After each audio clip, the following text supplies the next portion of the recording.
नमस्कार दोस्तों, मैं डॉक्टर CB यादव यूट्यूब के इस मंच पर आपका स्वागत करता हूं और आज हम चर्चा करेंगे नई शिक्षा नीति के दूसरे पार्ट में। मैंने पहले पार्ट में नई शिक्षा नीति के बेसिक स्ट्रक्चर पर बात की, पुरानी शिक्षा नीति से उसकी तुलना की, भारत में शिक्षा नीतियों का जो इतिहास रहा उसके बारे में चर्चा की और जो शिक्षा के संदर्भ में अलग अलग कमीशंस बने हैं उनके बारे में थोड़ी चर्चा की। एक बेसिक पृष्ठभूमि जो शिक्षा नीति के संदर्भ में चर्चा की।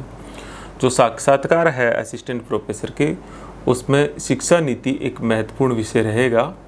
और आज का जो टॉपिक है जिस पे हम चर्चा करेंगे वो बेसिकली जो न्यू एजुकेशन पॉलिसी 2020 है उसका स्कूली शिक्षा मॉडल, मतलब हम कहें कि 12th से नीचे का जो शिक्षा मॉडल है उस पे हम अलग अलग पहलुओं पे चर्चा करेंगे। उस पे किस तरह के सवाल हो सकते हैं उनकी चर्चा करेंगे। जो बदलाव किए गए हैं उन बदलावों में क्या बदलाव है और वो बदलाव कितने प्रासंगिक होंगे उनकी हम चर्चा करेंगे। विशेषकर ये वीडियो असिस्टेंट प्रोफेसर के स्टूडेंट्स के लिए तो फ़ायदेमंद है ही, लेकिन मेरा ये मानना है कि स्पेशली जो स्कूल एजुकेशन में, जो सरकारी या प्राइवेट सेवा में जो लोग काम कर रहे हैं और वो साक्षात्कार देते हैं, चाहे वो किसी का भी साक्षात्कार दे, असिस्टेंट प्रोफेसर के साथ अन्य भी साक्षात्कार देंगे, उनके लिए भी बहुत महत्वपूर्ण ये वीडियो साबित हो सकता है। इसलिए आप इस पूरे 20-25 मिनट के इस मेरे व्याख्यान को आप बहुत गौर से और बहुत ही इत्मीनान से देखिए, एक एक शब्द को अपने जहन में उतारने का प्रयास करें।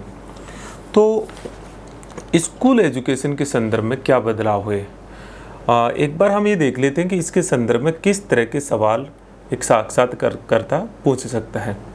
आपसे पूछ सकता है कि स्कूल एजुकेशन के संदर्भ में न्यू एजुकेशन पॉलिसी में क्या नया है, मतलब जो पहले था उसमें क्या नया बदलाव आपको देखने को मिला है। आप 1, 2, 3, 4, 5 जो अभी मैं बताने वाला हूँ वो बताएंगे।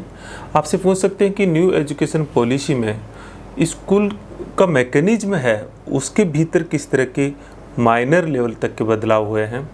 जो टीचर ट्रेनिंग प्रोग्राम्स है उसमें किस तरह के बदलाव हुए हैं। जो स्टूडेंट के असेसमेंट है उसमें किस तरह के बदलाव हुए हैं। जो शिक्षा का जो पूरा का पूरा पाठ्यक्रम है उसको लेकर के क्या सजेशन है। जैसे मैंने पिछले वीडियो में बताया था कि न्यू एजुकेशन पॉलिसी का मतलब ये नहीं है कि उसकी सारी बातें कोई लोहे की लकीर हो गई हो, बल्कि वो एक पॉलिसी है जो एक दिशा निर्देश देती है और सरकारों के प्रोग्राम्स को, प्रोजेक्ट्स को, विभिन्न प्रकार के जो कानून है या जो गाइडलाइन है उनको एक मार्गदर्शन प्रदान करती है। और ये लक्ष्य भी 2040 तक के रखे गए हैं। तो आपको ये भी पता होना चाहिए कि कौन सा लक्ष्य किस ईयर तक पूरा करना है। हम एक एक चर्चा करते हैं स्कूल एजुकेशन में क्या बदलाव किया गया है। तो सबसे बड़ा बदलाव, पहले मैं उन पॉइंटों को रख देता हूँ, फिर उनके आंसर किस तरह से आप रखेंगे उनकी हम चर्चा करेंगे। तो सबसे बड़ा बदलाव तो जो स्कूल एजुकेशन के मॉडल पे किया है, 1964 से ही जो शिक्षा आयोग, जो कोठारी आयोग भी कहते हैं, वहाँ से 10+2 का मॉडल चल रहा था।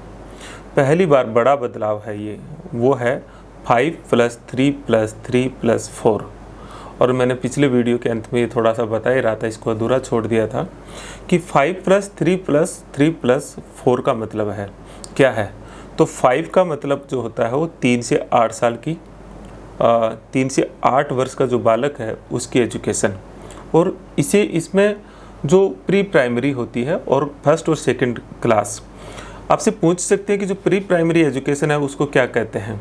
जो प्री प्राइमरी एजुकेशन है उसका एक शॉर्ट नेम भी है, जो इंटरव्यू करता आपसे पूछ सकता है, उसे कहते हैं ECCE, मतलब early childhood care and education.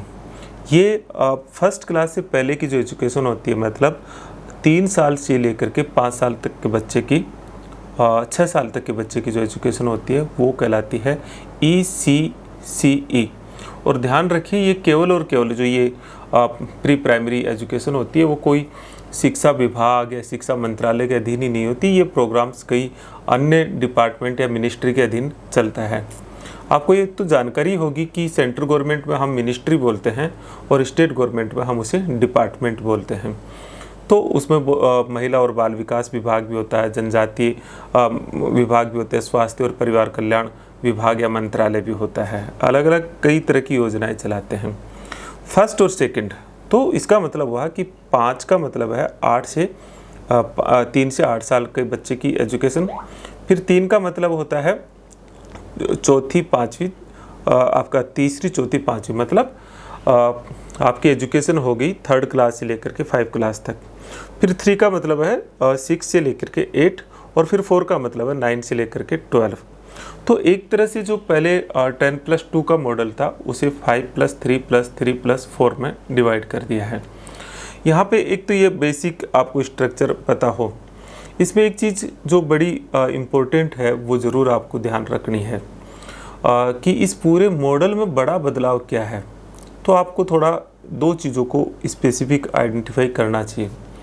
एक, कक्षा 6 से प्रोफेशनल कोर्सेज और इंटर्नशिप प्रोग्राम शामिल किया जाए। ध्यान दीजिए, क्लास 6 से जो व्यावसायिक शिक्षा और इंटर्नशिप प्रोग्राम शामिल किया जाए। कभी ये प्रोफेशनल कोर्सेज या इंटर्नशिप की बात आई तो आपसे पूछ सकते हैं कि इस तरह की एजुकेशन आप किन के विचारों में देखते हो। तो ये महात्मा गांधी के बुनियादी शिक्षा का एक विस्तृत रूप है। फिर दूसरा बड़ा बदलाव, एक बड़ा बदलाव तो मैंने आपको बताया क्लास 6 से जो है प्रोफेशनल और इंटर्नशिप प्रोग्राम, और जो दूसरा बड़ा बदलाव इस शिक्षा नीति में है वो है क्लास 9 से 12 तक का मैकेनिज्म। जैसे अभी आप जानते हो कि क्लास 11th में हम सब्जेक्ट लेते हैं, नई शिक्षा नीति इस पे बल देती है कि क्लास 9th के भीतर ही ये विषय का चयन कर लिया जाए। नंबर 1 बात। नंबर 2 बात, जो असेसमेंट की प्रक्रिया है और जो क्लासरूम का मैकेनिज्म है वो क्लास 9 से सेमेस्टर प्रणाली लागू हो, ऐसा उसमें सजेशन दिया गया है। और दूसरा जो असेसमेंट है वो रिटन के साथ साथ मल्टीपल चॉइस के आधार पे हो। तो आप बहुत क्लियर रहिए कि क्या मॉडल न्यू एजुकेशन पॉलिसी के भीतर है जो आने वाले दिनों में स्कूल एजुकेशन में बदलाव देखने को मिल सकता है। ये अलग सवाल है कि इस तरह के जो चीज़ें हैं उनको आप कैसे देखते हैं, कैसा मूल्यांकन करते हैं, क्या विचार है, उस पर हम चर्चा करेंगे। लेकिन एक बार मैं वो मैकेनिज्म आपको बता रहा हूँ। तो एक मैकेनिज्म मॉडल जो बदलाव हो रहा है वो मैंने आपको बताया। फिर आपसे सवाल हो सकता है कि NEP के अंदर जो RTE है, जो राइट टू एजुकेशन एक्ट है, क्या उसमें भी बदलाव देखने को मिला? तो निश्चित तौर पर ही, इसे ज़रूर आप ध्यान रखिए। जैसा कि आप जानते हैं कि संविधान के अनुच्छेद 21A में 86 कॉन्स्टिट्यूशनल अमेंडमेंट एक्ट 2002 के द्वारा 6 से 14 साल के बच्चों को निःशुल्क और अनिवार्य शिक्षा देने का प्रावधान किया गया था और वो लागू है। RTE एक्ट 2009 में इसे इम्प्लीमेंट किया गया। लेकिन इम्पोर्टेंट चीज़ है वो आपको ध्यान रखना है कि NEP ये जो 6 से 14 वर्ष का जो दायरा है उसको बढ़ा करके 3 से 18 वर्ष RTE के अंतर्गत हो, इसका सजेशन करती है, इसका एक प्रारूप प्रस्तुत करती है। मतलब RTE का दायरा 6 to 14 के स्थान पर 3 to 18 हो जाएगा। तो इसका मतलब है कि RTE के दायरे में क्लास 12 तक के स्टूडेंट्स आ जाएंगे और 3 साल मतलब प्री प्राइमरी एजुकेशन भी उसके भीतर आ जाएगी। तो आपको एक बड़ा बदलाव प्राइवेट सेक्टर में देखने को मिलेगा।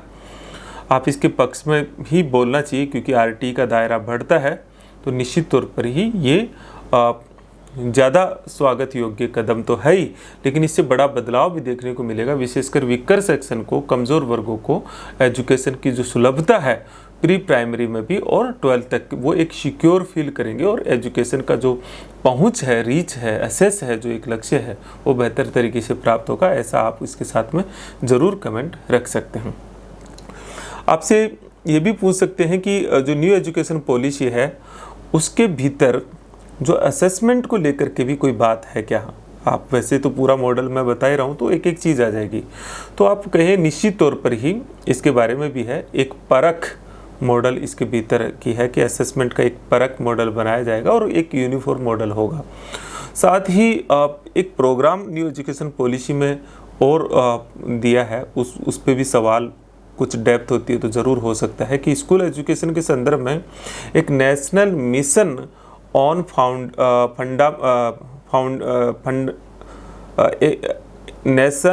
National mission on foundational literacy and numeracy.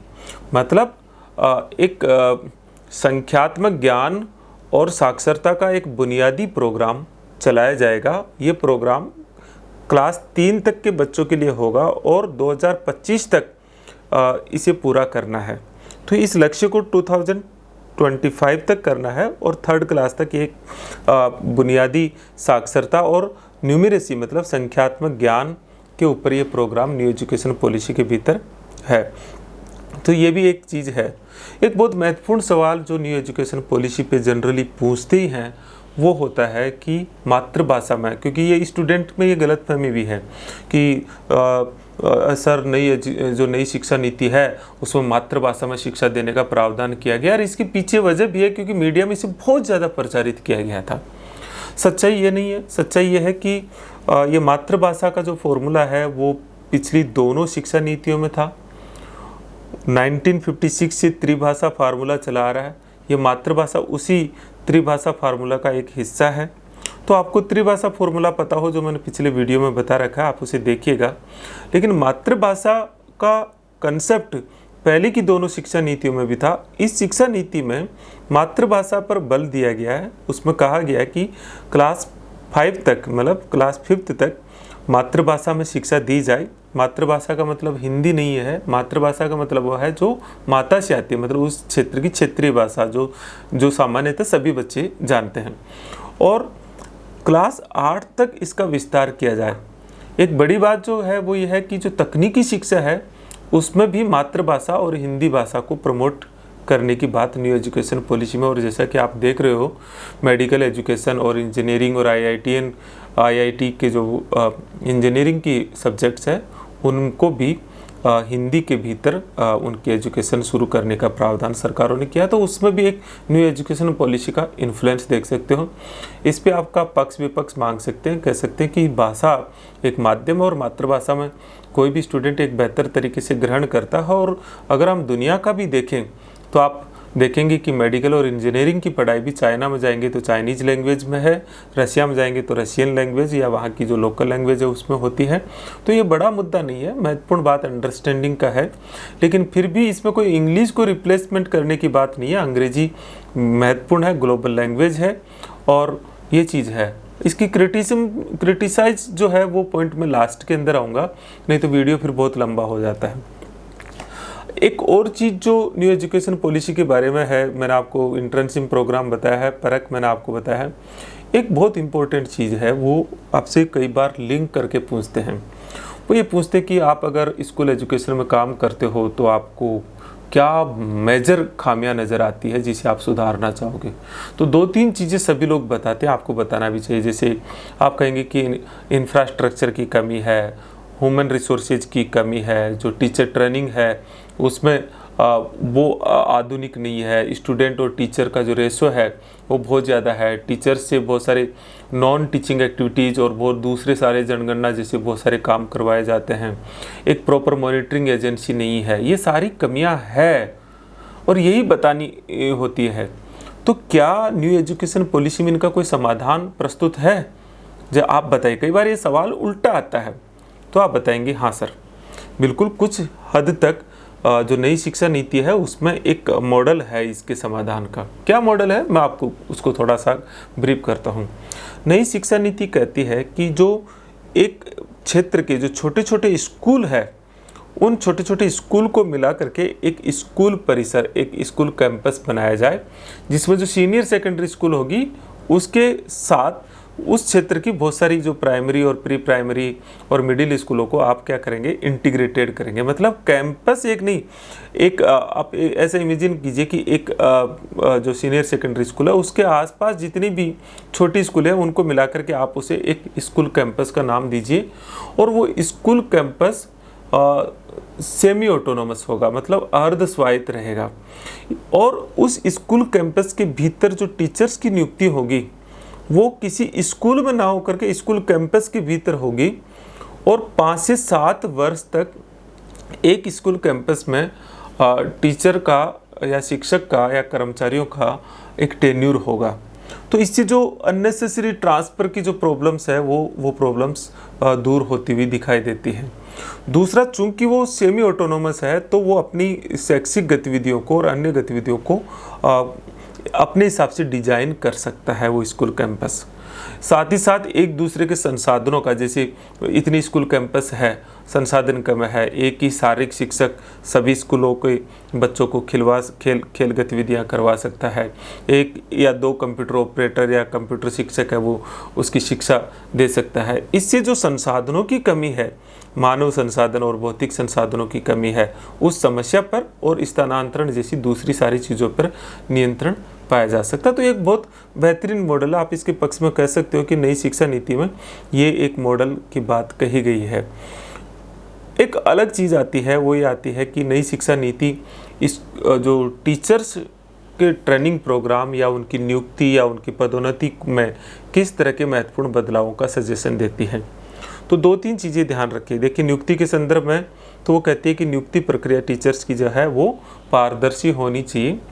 Promotion में ज़रूर एक बड़ा बदलाव की बात है। प्रमोशन में है कि टीचर्स का प्रमोशन अब जो सीनियरिटी बेस नहीं वरिष्ठता के आधार पर होता था, उस वरिष्ठता के आधार के स्थान पर जो टीचर्स का पदोन्नति है वो परफॉर्मेंस बेस्ड हो।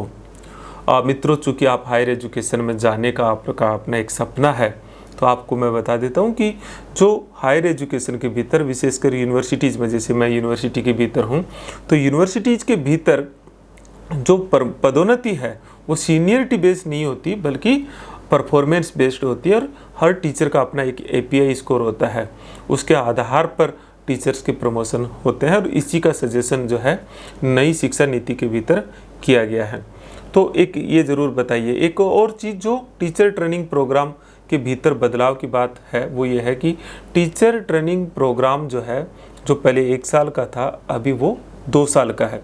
उसे 4 ईयर 4 साल का टीचर ट्रेनिंग प्रोग्राम करने का सजेशन है। लेकिन ये 4 साल केवल ऐसा नहीं है, इंटीग्रेटेड होगा, जैसे BA plus B.Ed, BSc plus B.Ed, इनका 4 ईयर का एक टीचर इंटीग्रेटेड ट्रेनिंग प्रोग्राम का सजेशन इसमें है। और ये जो लक्ष्य है वो 2030 तक 2030 तक पूरा करना है। मतलब अचानक से नहीं, 2030 तक हमारे यहाँ अगर न्यू एजुकेशन पॉलिसी के अनुसार सब कुछ ठीक ठीक रहा तो जो B.Ed का जो ट्रेनिंग प्रोग्राम है वो पूरा बदल चुका होगा और वो इंटीग्रेटेड प्रोग्राम में तब्दील हो जाएगा।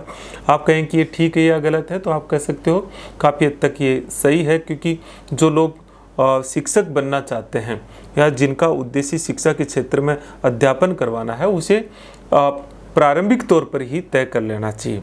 तो ये काफ़ी सही कदम है, आप कह सकते हो। इससे अननेसेसरी जो भीड़ है, आप अननेसेसरी जो B.Ed है या B.Ed का जो एक स्तर गिरा है, उसमें भी काफ़ी इम्प्रूवमेंट आने की संभावना है। फिर सवाल आता है कि क्या स्कूल एजुकेशन के भीतर जो न्यू NEP है वो रेगुलेटरी एजेंसी के भीतर भी, स्कूलों की रेगुलेटरी एजेंसी के भीतर भी कुछ सुझाव देती है क्या? तो ये बहुत इम्पोर्टेंट है। ये हम कमी बताते भी हैं कि स्कूल एजुकेशन की मेन कमियों के भीतर रेगुलेटरी, कोई एक प्रॉपर रेगुलेटरी अथॉरिटी नहीं है। और एक हम ये भी कहते हैं कि जो प्राइवेट शिक्षण संस्थाएं हैं वो काफ़ी हद तक अलग मॉडल पे चलती है, गवर्नमेंट वाले अलग मॉडल पे चलते हैं। इसके लिए NEP एक मॉडल देती है, एक रेगुलेटरी अथॉरिटी का, स्कूल रेगुलेटरी अथॉरिटी का एक सजेशन देती है कि हर राज्य के भीतर एक स्कूल रेगुलेटरी अथॉरिटी हो जो प्राइवेट और पब्लिक जो एजुकेशन इंस्टीट्यूशंस है, मतलब सरकारी और निजी दोनों तरह के जो स्कूल एजुकेशन है उनको रेगुलेट करेगा, उनके लिए uniform code of conduct design करेगा और काफ़ी हद तक जो पब्लिक और प्राइवेट के भीतर का अंतर है उसे कम करने का प्रयास करेगा।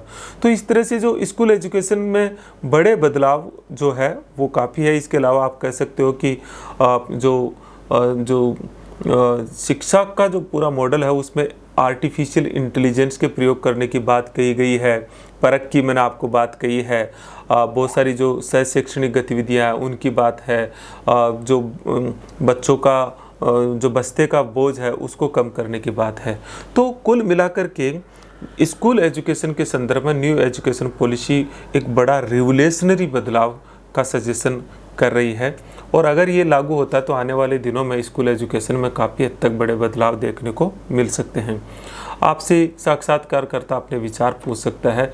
जहाँ तक संभव हो कुछ क्रिटिक्स के साथ में सकारात्मक ही हमें बताना होता है कि बुनियादी शिक्षा अच्छी है, लेकिन बुनियादी शिक्षा के भीतर कौन से कोर्सेज शामिल होंगे, फिर उनका इंटर्नशिप प्रोग्राम कैसे होगा, इस पे उसके रिजल्ट निर्भर करेंगे। टीचर ट्रेनिंग प्रोग्राम में काफ़ी हद तक सही है, लेकिन उसकी एक मैकेनिज्म जो उसको रेगुलेशन करने वाला है उस पर काफ़ी हद तक डिपेंड करता है। स्कूल रेगुलेटरी अथॉरिटी काफ़ी हद तक एक बहुत सकारात्मक कदम है। इस तरह से आप उसके सजेशन बताएंगे। तो ओवरऑल आप इसको ज़रूर डिटेल से देखिएगा, और भी आप इस पूरे चीज़ को आप गहराई से अध्ययन करना चाहते हो तो मूल जो NEP का जो ड्राफ्ट है उसको आप ज़रूर पढ़िएगा। हम लोग जो हमारा क्लासरूम प्रोग्राम होगा, ट्रेनिंग इंटरव्यू का जो क्लासरूम प्रोग्राम भी चला रखे हैं, ऑनलाइन और ऑफलाइन प्रोग्राम भी चला रखे हैं, उसमें इस पे फिर आपसे और कई तरह के अलग अलग एंगल से संवाद करेंगे। अगला वीडियो मैं हायर एजुकेशन पे भी एक बनाने वाला हूँ, वो भी बहुत महत्वपूर्ण है क्योंकि उसमें आपका रिक्रूटमेंट भी हो रहा है और हम बहुत सारी चर्चाएँ कर ही रहे हैं। आपको मैंने बार बार बताया भी है कि जो भी विद्यार्थी जो असिस्टेंट प्रोफेसर के एस्पिरेंट्स हैं, जिनको लगता है कि वो क्वालिफाई कर जाएंगे या क्वालिफाई कर गए इंटरव्यू के लिए, उन्हें बिना समय गंवाए अभी से तैयारी शुरू कर देनी चाहिए। हमारा प्रवेश प्रक्रिया बिल्कुल सिंपल सी है। हम एक ऐप है जिसके ज़रिए आप हमसे कनेक्ट हो सकते हो, आप एडमिशन ले सकते हो। ऐप का नाम है CB campus, C for Kolkata, B for Bombay campus. इस पे जाइए, मैं ये लिंक इसके डिस्क्रिप्शन में भी दे दूंगा, और उस पे जाकर के इसके कोर्स को आप जब सब्सक्राइब कर लेंगे तो आपका हमारा एक कनेक्शन बन जाएगा। इसका मतलब ये नहीं है कि कोई उस ऐप पे आपको एजुकेशन दी जा रही है, उसके बाद में आपके पास एक कॉल आएगा और 5 एक्टिविटीज़ हम इस प्रोग्राम में चला रहे हैं। नंबर 1 1-to-1, ये बहुत ज़रूरी होती है क्योंकि हर स्टूडेंट का एक प्रोफाइल अलग होता है। तो मैं स्वयं बैठ कर के स्टूडेंट के बायोडेटा पर, अदर एक्टिविटीज़ पे, उनका एरिया ऑफ इंटरव्यू पे चर्चा करूँगा। एक बोर्ड टीचिंग और ग्रुप डिस्कशन का होगा, जिसमें बोर्ड टीचिंग एक बहुत महत्वपूर्ण पहलू है। एक ओरिएंटेशन जैसे अलग अलग पहलुओं पे हम जो एक्सपर्ट्स हैं उनसे चर्चा करवाएंगे। सब्जेक्ट एक्सपर्ट से आपका मीट, जो भी आपके एरियाज क्या हो सकते हैं वो होंगे। एक मॉक इंटरव्यू का हमारा प्रोविज़न है। 2 तरह का कोर्स है, एक पूरा फुल है, एक केवल जनरल कोर्स है। फुल कोर्स और हाफ कोर्स 2 आपको इस ऐप पे मिल जाएंगे। कोशिश कर रहे हैं कि इसमें कोई प्रोफेशनलिज्म वैसे वाला नहीं है, लेकिन एक कोशिश है कि एक आपकी मदद कैसे की जा सकती है, क्योंकि इंटरव्यू की तैयारी कोई नॉलेज वाइज तो करवा नहीं सकते। आपको एक सही दिशा देना, आपकी कमियों को बता देना और उन कमियों को समय रहते हुए दूर कर लेना। मैं इतना ही कहूँगा लास्ट में दोस्तों कि अगर इंटरव्यू की तैयारी है, पूरी शिद्दत और सीरियस के साथ करनी ही चाहिए, क्योंकि कभी 1 या 2 नंबर से अगर रहता है ना तो वो जो दर्द है वो टीस है, वो उम्र भर रहती है। और बहुत बेहतरीन सेवा है असिस्टेंट प्रोफेसर कॉलेज एजुकेशन की, कोई ऐसा नहीं है। इसका पे स्केल ग्रेड पे IAS से भी ऊपर होता है। तो ये बात बहुत इम्पोर्टेंट है। थोड़े से प्रयासों से निश्चित तौर पर ही आपकी सफलता जो है वो मिलती है।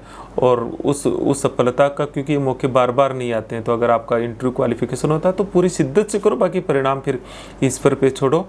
आपको मेरे से पर्सनल भी अगर आपको कोई संवाद करना है तो मेरा मोबाइल नंबर है 9887898181।